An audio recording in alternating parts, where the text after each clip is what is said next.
media's image of beauty does not always reflect reality. It creates great pressure on women to look a certain way. But what about those who do not fit the conventional mould?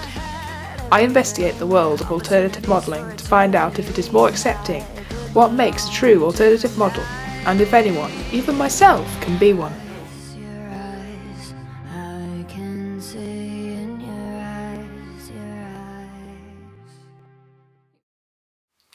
Ever since becoming aware of my appearance, I've also been aware that I'm not part of what people would call mainstream fashion, and as a result of the clothes I choose to wear and the way I wear my hair, I do attract a lot of attention from people on the street. And although I don't really consider myself to be modelling material, I do often volunteer to help out with student photography projects, and so far have proven quite popular among a number of young students.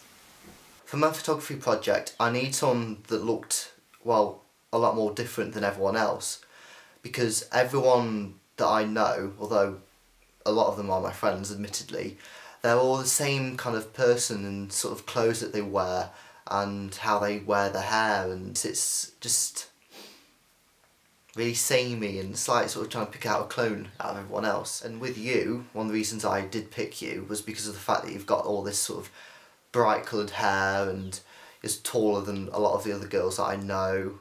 The fact that you wear different clothes, and which look quite gothic as well, does help that fact. So, yeah.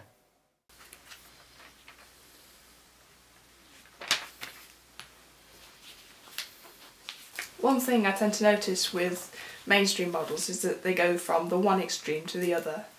At one end you've got catwalk and runway models, and the sort of girls who are going to appear in Vogue. So they're very tall, very thin, with very androgynous faces, quite blank expressions usually.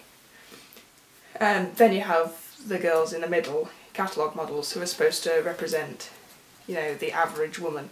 They're all of a sort of average height, with a figure which is supposed to be average, although even with plus size models they don't have a particularly realistic shape. They're usually still quite slim compared to the majority of the population really.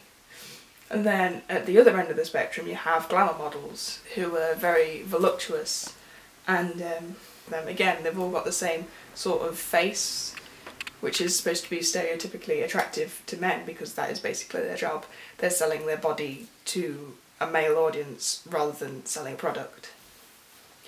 Then you've got people who don't fit into any of these categories and are not what you'd call mainstream. Models aimed at this particular audience are called alternative models, and the first thing a lot of people think of when they hear the term alternative model is really bizarre porn and kinky fetishes, but that's not really what it's all about, I don't think.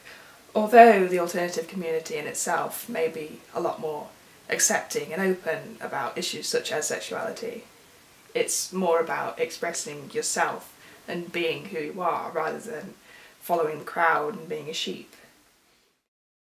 To find out more about alternative modelling, I've arranged to meet with the amateur model Lollipop for an insider's point of view.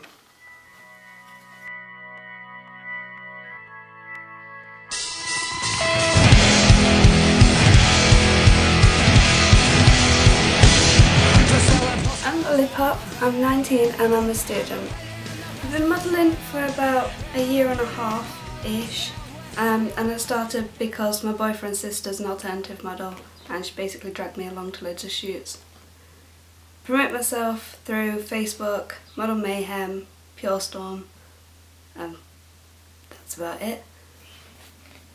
Alternative modelling is a lot more accepting than mainstream modelling, because in mainstream modelling you've got to be this thin and this tall, and if you fit in the box then you're in, if you don't then you're out.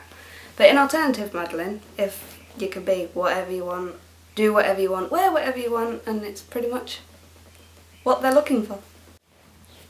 I do want to incorporate modelling into my career, but not in and of itself. I want to open my own clothing store and sell custom corsets to people. And I think modelling will help because I'll know how to arrange the clothes on like mannequins and it also helps with marketing and selling stuff. From what Lucy says, technically anyone at all could attempt alternative modelling and indeed succeed at it to the extent that she has. But what I find more interesting is that Lucy sees her modelling as a way of gaining business skills for later life. This gets me wondering what it's like to actually make a career out of alternative modelling. Intrigued by what else can be gained from alternative modelling, I met with the multi-talented, belly dancing, live-action role-playing, successful alternative model, Rona McDonald. She may be the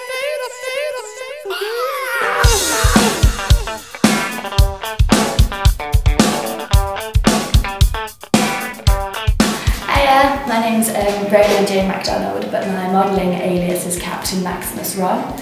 I'm 18 years old and I live in Nottingham. I've been modelling since I was 15, so I've just turned 18, so that's just about 3 years now. A lot of the modelling work I do is commercial modelling with an alternative spin on it. So I model for sort of alternative jewellery companies and costume companies such as the Custom Costume Company, and Kitsch Chaos is another one I've worked for. Just sort of doing things to promote their products.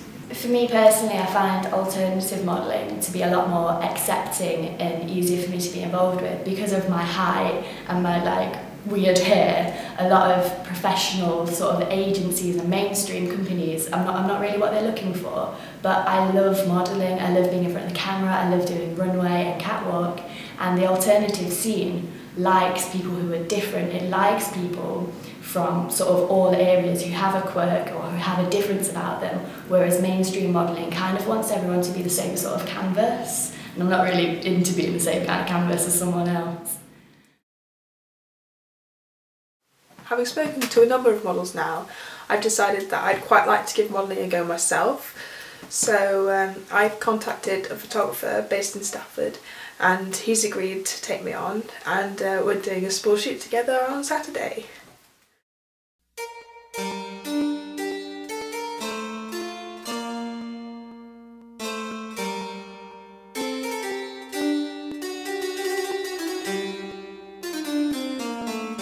Armed with copious amounts of eyeliner, false eyelashes, huge freshly dyed hair and my favourite corset, I was ready to go.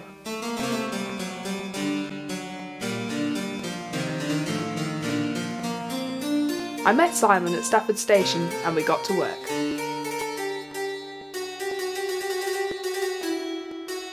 I'm Europhiliac. I've been so disillusioned. After an unsure start, I soon got into the swing of things, despite the terrible weather. I couldn't be your friend, my world was too unstable.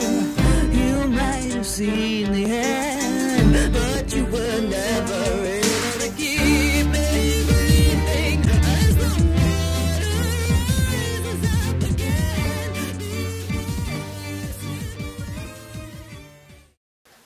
And so, my first venture into the world of alternative modelling comes to an end. It's an experience I plan to repeat again, and to conclude, I believe that anyone who would class themselves as a little bit different, be it in size, hair colour, or having a face full of piercings, could easily succeed as an alternative model. All it really takes is confidence in yourself. Invitation to a stranger's car, I'm blessed with the ability to render grown men tongue-tied, which only means that when it's dark outside I have to run and hide. Can't look behind me, thank God.